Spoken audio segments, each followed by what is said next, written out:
Hello বন্ধুরা, তোমাদের সবাইকে ওয়েলকাম আমার নতুন একটি ব্লগ ভিডিওতে। তো আজকে শনিবার আর এখন বাজে ঘড়িতে দেখো 11:20। আমি এখন যাচ্ছি রেডি হয়ে বাজারে। আজকে আমি বাড়িতে একটু পুজো করব, মানে শনিবার মানেই তো বড় ঠাকুরের পুজো, তো অনেক দিন ধরে ইচ্ছে ছিল। তো চলো আমি এখন বাজারে যাব। আর এদিকে আমার সকালে সংসারের সমস্ত কাজ হয়ে গেছে, রান্নাবান্না কমপ্লিট। তো এখন আমি যাচ্ছি বাজারে, আর এদিকে ছেলে ঘুমোচ্ছে, এই সুযোগেই যাচ্ছে আর কি বাজারে। তো চলো দেখা যাক। তো তারপর বাজার করে আমি যতটা সম্ভব তাড়াতাড়ি বাড়ি আসার চেষ্টা করেছি, কারণ কিট্টু ঘুম থেকে উঠে পড়েছে। আর কিট্টু মানে আমার বাইরে গেলেই একটাই চিন্তা, কিট্টু বাড়িতে কি করছে। তো আমি ফোন করেছিলাম শাশুড়ি মাকে, তো উনি বললেন যে ও উঠে পড়েছে, তাই তাড়াতাড়ি করে আমি বাড়ি চলে গেছি। তারপর বাড়ি এসে কিট্টুকে খাইয়ে স্নান করানোর পর আমার গোপালকে পুজো দিতে চলে এসেছি। দেখতে পাচ্ছ আমাদের বাড়িতে এখন আর একটা ছোট্ট গোপাল বেড়াতে এসছে।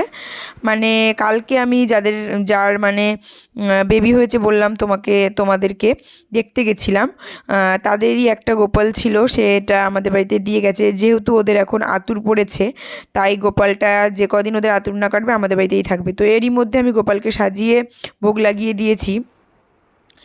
এরপর দেখো বিকেল তখন প্রায় 4:30 মতো বাজে, আমি পুজো টুজো দিয়ে একটু শুয়েছিলাম। তারপর আমি ঘুম থেকে উঠে যেখানটায় পুজো হবে ওখানে ভালো করে ধুয়ে মুছে পরিষ্কার করে আর পুজোর জিনিসগুলো সব বের করে রাখলাম।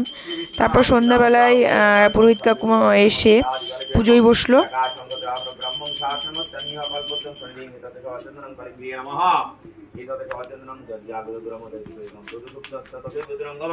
জ্যোতিরাং জ্যোতিরেকং তন্ময়ং শিব সংকল্পমস্তু এতে গন্ধপুষ্পিতানি সচন্দনং পুষ্পাঞ্জলি এতৎ সচন্দনং শুভোপকরণ আমনভজ্জাদিমার্গং নমঃ ব্রহ্মণায় নমঃ পঞ্চফলাদিমার্গং দেবায় নমঃ শ্রীবিষ্ণু প্রতিকামং পঞ্চফলাদিত সচন্দনং নমঃ ব্রহ্মণায় নমঃ ওং দেশদাসু বিত্রিমণ্ডল মধ্যবতী নারায়ণ সরস্বতী মৎস্যাদিপালেভ্যে নমঃ এতে গন্ধপুষ্পিতানি সচন্দনং পুষ্পাঞ্জলি রাধা গোবিন্দায় নমঃ এতে গন্ধপুষ্পিতানি সচন্দনং পুষ্পাঞ্জলি নমঃ শ্রী শ্রী মা মনসা দিব্যই নমঃ এতৎ সচন্দনমার্গং শ্রবণে কেহ নাহি পীড়া পাবে তোমারও শাসনে সোনেশ্বর কর্তৃক পূজাবিধি কথন।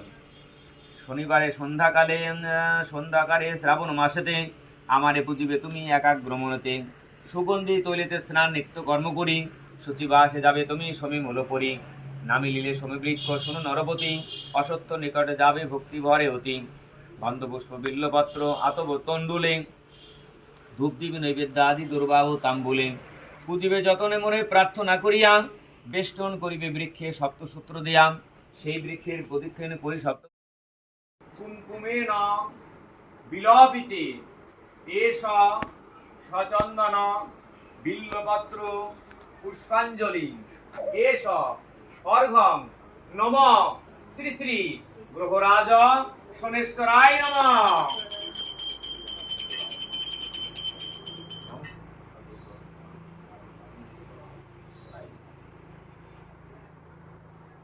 নমঃ চন্দনেন সমাদুগ্ধে কুমকুমেন বিলপিতে।